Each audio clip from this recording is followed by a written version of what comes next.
Honorable Speaker, pursuant to the provisions of Standing Order 44.2c, I wish to request for a statement from the chairperson of the Departmental Committee on Defense, Intelligence and Foreign Relations regarding killing and maiming of residents of Kamagut Kiblombe Ward in Tarbo constituency by Kenya Defense Forces officers on 26th November 2023. Honorable Speaker, the killings happened when the victims allegedly trespassed onto a KDF maize farm situated on the contested buffer zone that the KDF hived off from the land that it ought to have fully surrendered to the squatters from Kiblombe, Kamagut, and Buombe settlement schemes. The KDF dug a deep and 5-meter wide and fenced trench around the zone and has been using it for cultivation under the Kenya Ordinance Factories Corporation. Sadly, the trench has become a death trap for residents, and it claimed 4 lives of school children in 2021, 3 of them at once, and recently, on 21st July 2023, an 8-year-old minor fell into the trench and died. Honorable Speaker, 4 persons were killed by KDF on 26th November 2023, and several others were maimed and are hospitalized. The attacks by KDF on residents have been happening over time. Honorable Speaker, on 25th December 2021, 2 people were shot and 5 others maimed by KDF officers for protesting erection of boundary beacons by KDF without involving residents or their leaders. The residents have also been hit by stray bullets from KDF shooting range, which has also caused loss of lives and pain and suffering to the people of Kiblombe. Honorable Speaker, it is against this background that I seek a statement from the chairperson of the Departmental Committee on Defense, Intelligence and Foreign Relations on the following. 1. What prompted the Kenya Defense Forces officers to use live ammunition on residents who are unarmed? What measures in the Ministry of Defense, Intelligence and Foreign Relations are they taking to ensure coexistence between the KDF and the residents? 3. What steps has the KDF in Eldoret instituted to address loss of lives, especially minors who have lost their lives in trenches around the barracks since 2021? 4. What disciplinary and legal actions have been taken against the KDF officers involved in the alleged killings and maiming of residents in various incidences? 5. What does the ministry intend to do to conclude the process of relinquishing the disputed portion of land to Kamagut, Kiblombe, and Buemba settlement scheme squatters, and compensate the residents for the loss of their loved ones and livestock lost over the trenches over the years? I thank you, Honorable Speaker. Yes, go on. Honorable Speaker, I seek your indulgence to allow a few members that may have similar situations in the places where there is a conflict between the KDF and the community. And also, Honorable Speaker, I do take note that life is very precious. Life is very important, and we should take care of it. This is a paradox that there's very officers who are mandated to protect our nation and to protect the lives of people are actually the ones killing and maiming the community members. We have lost lives before on a Christmas day. We have lost lives recently last week, and it has brought a lot of distress within the community instead of a good coexistence between the community and the KDF officers. And furthermore, the community is supposed to act. Janet. The rules require that you just read the statement as you have brought it. I've allowed you some latitude. You can end there. I give you 30 seconds to finish what you are saying. I've given you 30 seconds to finish what you are saying. Thank you, Honorable Speaker. I was saying they had an opportunity to arrest whoever the community members, if there was a trespass, and prosecute them in court. They did not have to kill people because life is very sacred. Thank you, Honorable Speaker. Justice Kemei. Thank you, Mr. Speaker. 2 minutes. Yeah, just thank you, Mr. Speaker, for the opportunity you've given me to add my voice to the statement sought by Mrs. Beatrice Kemei, Honorable Beatrice Kemei, from Kericho County. Mr. Speaker, for over 7 days now, the people of Koil Sir, the people of Cheptuyet, and indeed the people of Sigawet have been living in anguish as they seek to find out where Julius and Peter are. They have used rudimentary technologies, Mr. Speaker. They have used local divers to try and find out where these two people are. As at yesterday, Mr. Speaker, representatives of the families went all the way to Odino in Rachuonyo, where there was a report of some recovery of some bodies. And it has been very, very difficult for them.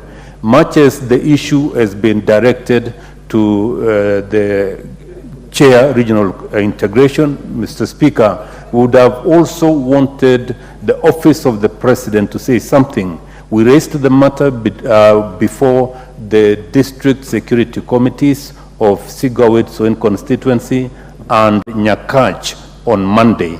And Mr. Speaker, we wish to get help from the government so that these people could, their bodies could be retrieved, Mr. Speaker. Thank you, and once more, thank you for the opportunity you've given me. Yes, Honorable Pukose. 2 minutes. Mr. Speaker, I sympathize with the member for Tarbo for the incident that occurred in Kamagut.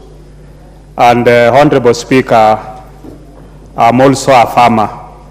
And this issue about Murokoto is a very serious issue when we harvest our maize and the people are waiting outside there. I think we need, as much as we want to be sympathetic, would want to ask those people who want to pick whatever has remained from there to also be unorganized and allow the process of harvesting to be complete. Honorable Speaker, we'd also want to encourage our disciplined forces to have a good relationship with the neighboring community. In my area, Honorable Speaker, of Chemugengen, whenever mothers go and fetch even firewood from the forest, recently I got report that the young officers from the Kenya Forest Service are beating up mothers, beating up people who have gone to the forest. And I think this is something that must stop. The officers, disciplined forces, whether you are police, Kenya Forest Service, you must cultivate a good relationship with the neighboring community. You cannot beat mothers who have gone to pick firewood in Jemgengen Forest or Kimodon Forest or any other forest in Endebess, whether it is Swamp Forest, whether it's Kimodon, that should never happen. So, Honorable Speaker, I want to really sympathize with the Honorable Member and ask that the government should look for a way of how to act responsibly and also compensate those who are killed in Kamagut. Thank you, Honorable Speaker. Yes, Member for Cases.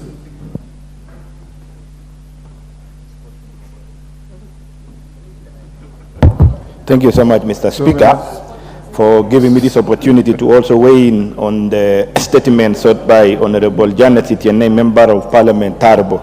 Mr. Speaker, I want to make a statement of witness on the fateful day when I got the news that people have been killed, have been brutally killed at the RTS area.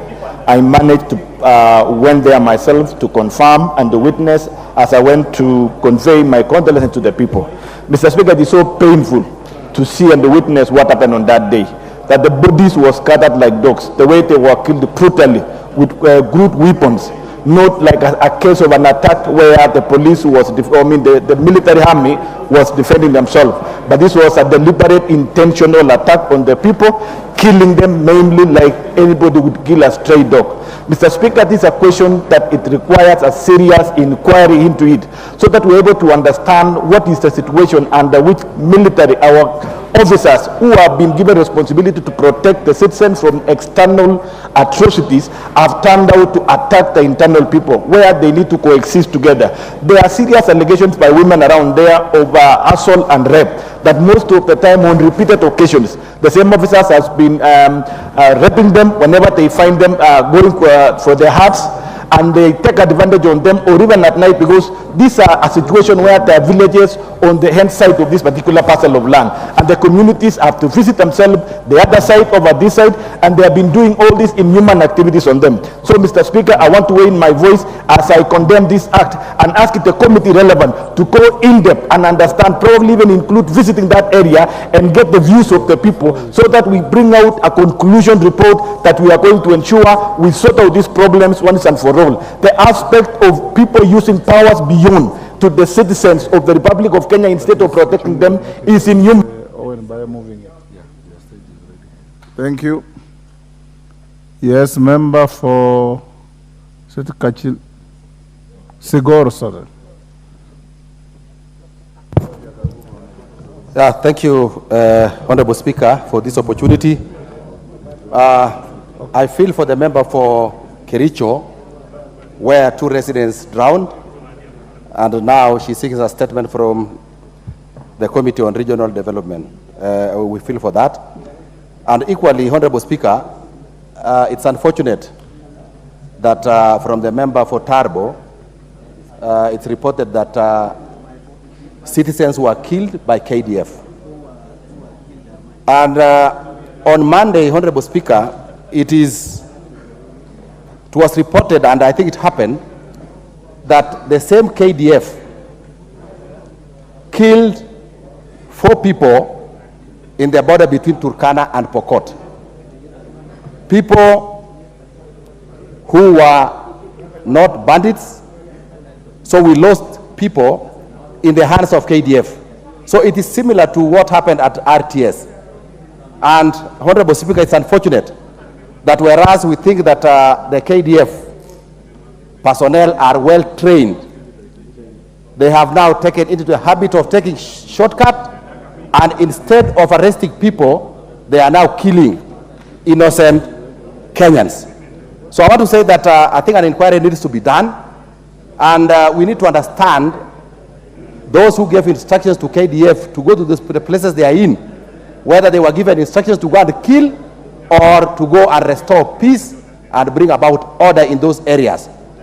As we talk about this, Honorable Speaker, it is our belief that either our forces are not well trained, or either they are not even well equipped to be able to arrest those they suspect could be criminals or even bandits. And we want to say that I think an inquiry needs to be undertaken into the work and even the behavior and even the way KDF forces are conducting themselves, especially when they are dealing with citizens wherever they have been sent to undertake activities. Thank you, Honorable Speaker.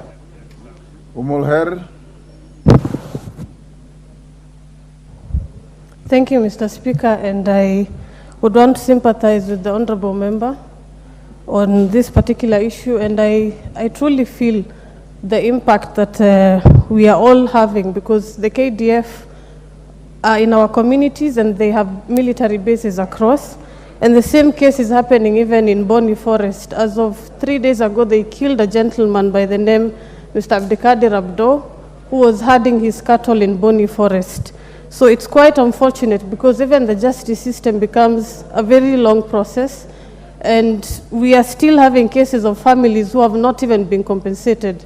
But the issue of compensation should not even come if the military and the KDF are able to conduct themselves in a manner that is respectable to the community while offering the services that we need from them. So this is a matter that is of concern, and I would really want to urge the government to intervene so that we could get answers on the same. Thank you, Mr. Speaker.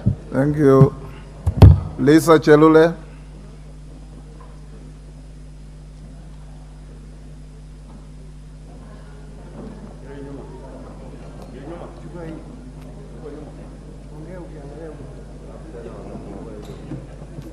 Asante sana Bwana Spika kunipatia hii nafasi pia kuchangia juu ya shida ambaye imefanyika kule Tarbo constituency.